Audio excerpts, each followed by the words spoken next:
Breaking news में बड़ी खबर आपको बता दें, दो डिप्टी सीएम ऑलरेडी बीजेपी के पास है और उसके बाद एक और बड़ा पद बीजेपी को मिल गया है, यानी कि स्पीकर पद भी अब बीजेपी की झोली में चला गया है।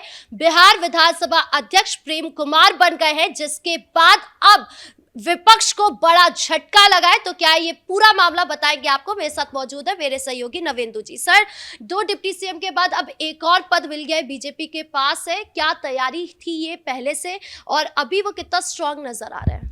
नहीं, देखिए, जो खबरें चल रही थी उस पर फाइनली मुहर लग गई, क्योंकि जैसे ही सरकार को बहुमत मिला, एनडीए की प्रचंड जीत हुई, उसके बाद प्रेम कुमार का नाम सबसे पहले सामने आया था। जबकि दो डिप्टी सीएम के बारे में बातचीत चल रही थी, नाम तय नहीं हुए थे, कहा जा रहा था कि सम्राट तो बनेंगे, विजय सिन्हा को लेकर सस्पेंस है, लेकिन प्रेम कुमार का नाम सामने आ गया था कि बीजेपी उन्हें जो है बड़ी जिम्मेदारी दे सकती है और उनको विधानसभा का अध्यक्ष बना सकती है। और आज वो खबर सच हो गई। आप देखिए कि प्रेम कुमार एक ऐसा नाम जो कि बिहार की सियासत के एक कद्दावर नेता के तौर पर देखे जाते हैं। 1990 में पहली बार बीजेपी से विधायक बने और उसके बाद 9 बार लगातार विधायक। यानी आप सोचिए कि कितनी बड़ी शख्सियत होगी उनकी, कि एक विधायक अगर अगले बार चुनाव लड़ता है दूसरी बार, तो उसको 100 तरीके की दिक्कतें होती है, उसके खिलाफ एंटी इनकम्बेंसी होती है। लेकिन प्रेम कुमार 9 बार चुनाव जीत गए। अगर आप इसको 5 से गुना करिए तो 45 होता है कि आप 45 साल से चुनाव जीत रहे हैं। ये बहुत बड़ी बात है और इसी को कहते हैं कि समय बहुत बलवान होता है। चुनाव से ठीक पहले, टिकट बंटवारे से पहले ये बातें कही जा रही थी कि प्रेम कुमार का टिकट कट जाएगा, प्रेम कुमार के बदले बीजेपी किसी युवा चेहरे को गया से उतारेगी।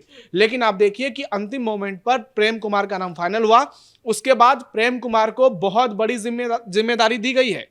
डिप्टी सीएम अपने जगह पर बहुत मजबूत, शक्तिशाली हैं, लेकिन विधानसभा के स्पीकर का जो पद होता है, अगर प्रोटोकॉल के हिसाब से देखा जाए तो वो भी बहुत बड़ा पद होता है।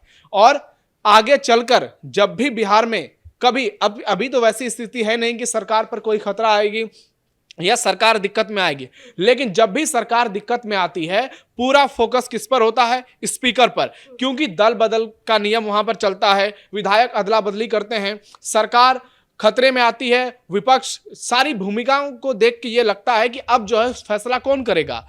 आपके पास राज्यपाल आपके हैं, उसके बाद अगर विधानसभा के अध्यक्ष आपके होते हैं तो निश्चित तौर पर इससे पार्टी को बहुत ज्यादा फायदा मिलता है। और अब चूंकि बीजेपी बहुत ज्यादा मजबूत हो गई है बिहार में, आप देखिए कि 2 डिप्टी सीएम, उसके बाद गृह मंत्रालय और उसके बाद स्पीकर का पद, यानी सरकार में पूरी तरह से डोमिनेंस अब बीजेपी का हो गया है।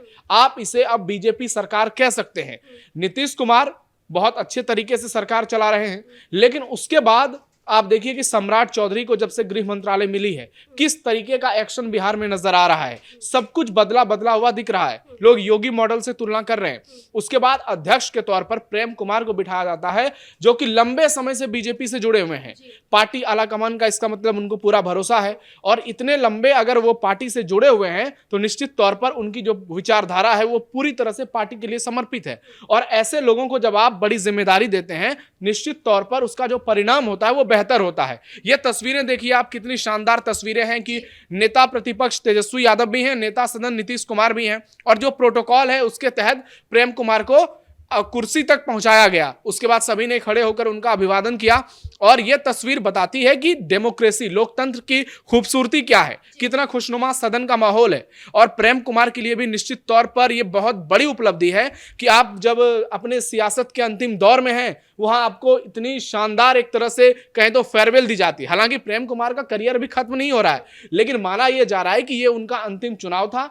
और 9वीं बार, 10वीं बार, बहुत कम ऐसे लोग हुए हैं, शायद ही ऐसे लोग हुए हैं जो कि 10 बार विधायक बने हैं। उम्र भी इनकी 70 साल के आसपास हो चुकी है, तो ऐसे में अगले साल 75 के हो जाएंगे, तो अगले बार चुनाव लड़ने की संभावना बहुत कम है। हालांकि राजनीति में कुछ भी हो सकता है, लेकिन इस उम्र में आकर विधानसभा के स्पीकर के पद पर इनकी तैनाती बताती है कि एक और बीजेपी मजबूत हुई है, वहीं दूसरी ओर सरकार में भी बीजेपी का डोमिनेंस बढ़ा है। सरकार में भी बीजेपी की भागीदारी, हिस्सेदारी, दावेदारी सब कुछ डबल हो गई है। लेकिन आप देखिए माहौल कितना खुशनुमा है। नीतीश कुमार भी गदगद नजर आ रहे हैं, किसी के चेहरे पर किसी तरीके की शिकन नजर नहीं आ रही है। लेकिन तेजस्वी यादव की बात करें तो उनको देखकर लग रहा है कि उनका बॉडी लैंग्वेज ही ये बता रहा है कि वो ज्यादा खुश नहीं है, वो बस एक फॉर्मेलिटी पूरी कर रहे हैं। निश्चित तौर पर आप देखिए कि जब आपको इतनी बड़ी हार मिलती है, उसके बाद तेजस्वी को कितना बड़ा सदमा लगा है कि आप सरकार बनाने का दावा कर रहे थे, आप सीएम पद की शपथ लेने की बात कह रहे थे और आपके पास इतना भी आंकड़ा नहीं है कि आप एक उम्मीदवार दे पाए अध्यक्ष पद के लिए। प्रेम कुमार निर्विरोध चुने गए। सर फॉर्मेलिटी देखिए कितना क्लियर दिख रहा है कि वो ज्यादा खुश नहीं है। निश्चित तौर पर कुछ ज्यादा ही दुखी नजर आ रहे हैं। तस्वीरें याद आ रही है 2024 की लोकसभा में जब राहुल गांधी और नरेंद्र मोदी ने ओम बिरला को लोकसभा के स्पीकर पद पर बिठाया था।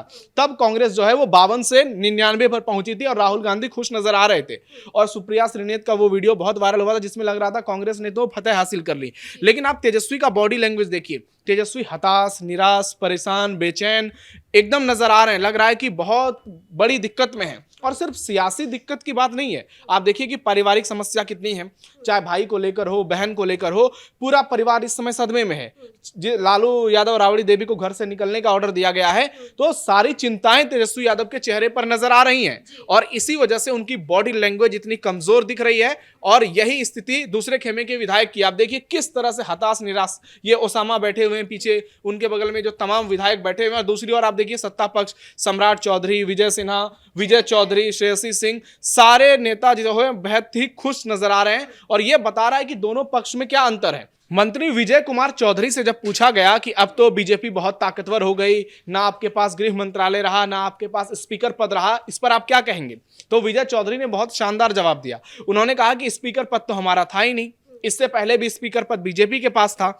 और गृह मंत्रालय की जहां तक बात है तो गृह मंत्रालय जरूर बीजेपी को मिला है, लेकिन उसके बदले में वित्त और वाणिज्य कर हमारे पाले में आया है, उसकी कोई बातचीत नहीं करता है, वो हेडलाइंस नहीं बनती हैं। लेकिन गृह मंत्रालय बीजेपी के पास चली गई तो अब ये बड़ा मुद्दा बन गया है। हालांकि आप देखिए गृह मंत्रालय, सही बात है कि बीजेपी के पास आया, लेकिन इसके बदले में वित्त गया और विजेंद्र प्रसाद यादव वित्त संभाल रहे हैं।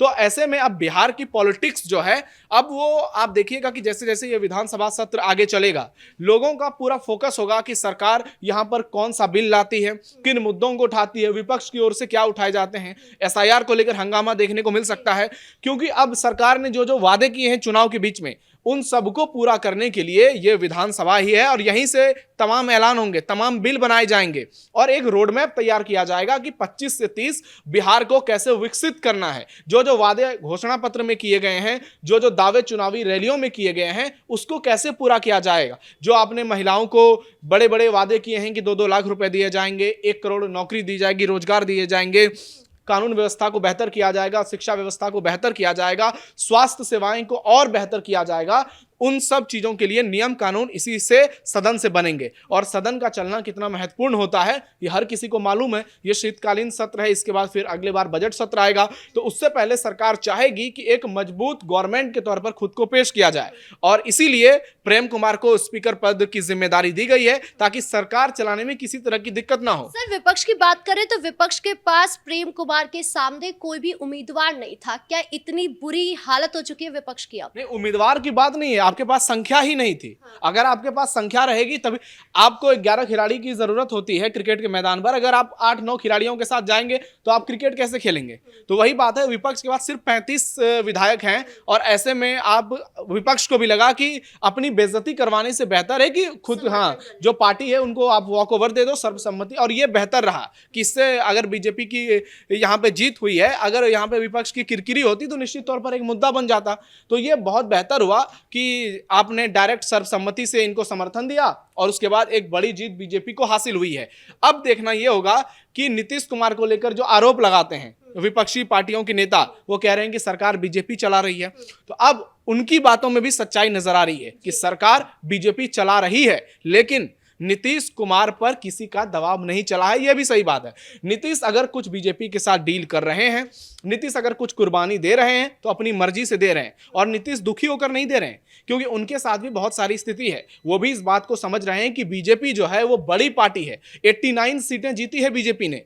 तो ऐसे में पिछली बार भी 2020 में जेडीयू को 42 सीटों के बाद नीतीश कुमार को सीएम बनाया गया। उन्होंने बीच में पलटी मार दी, उसके बावजूद दूसरी बार भी उनको सीएम बनाया गया जब नीतीश ने कहा था कि मैं मुख्यमंत्री नहीं बनूंगा, आप अपना मुख्यमंत्री बना लीजिए। तो नीतीश कुमार भी देखे हैं कि बीजेपी ने कितनी कुर्बानी उनके लिए दी है। वो अटल बिहारी वाजपेयी ही थे जिन्होंने नीतीश कुमार को सीएम बनाया, जबकि उस समय बीजेपी की सीटें भी कम नहीं थी। तो नीतीश कुमार भी इन बातों को जानते हैं, इसलिए इस बार की केमिस्ट्री बहुत शानदार नजर आ रही है और नीतीश कुमार को सम्राट चौधरी के रूप में एक ऐसा जोड़ीदार मिला है जिनकी तुलना सुशील मोदी से हो रही है कि नीतीश की केमिस्ट्री सुशील मोदी से जितनी बेहतर होती थी, अब उसी तरीके की केमिस्ट्री सम्राट चौधरी के साथ नजर आ रही है। और यही कारण है कि सम्राट दे दनादन एक्शन ले रहे हैं। कोई भी फैसला लेने से पहले जो एक उनका ओहदा नजर आ रहा है, जिस कद के लिए सम्राट जाने जाते हैं, उसी तरीके से फैसले लिए जा रहे हैं और नीतीश किसी प्रकार की डिस्टरबेंस नहीं कर रहे हैं, जो बता रहा है कि सरकार बीजेपी चला रही है लेकिन नीतीश कुमार के साथ, नीतीश कुमार के समर्थन और नीतीश कुमार के आशीर्वाद जो सम्राट चौधरी कहते हैं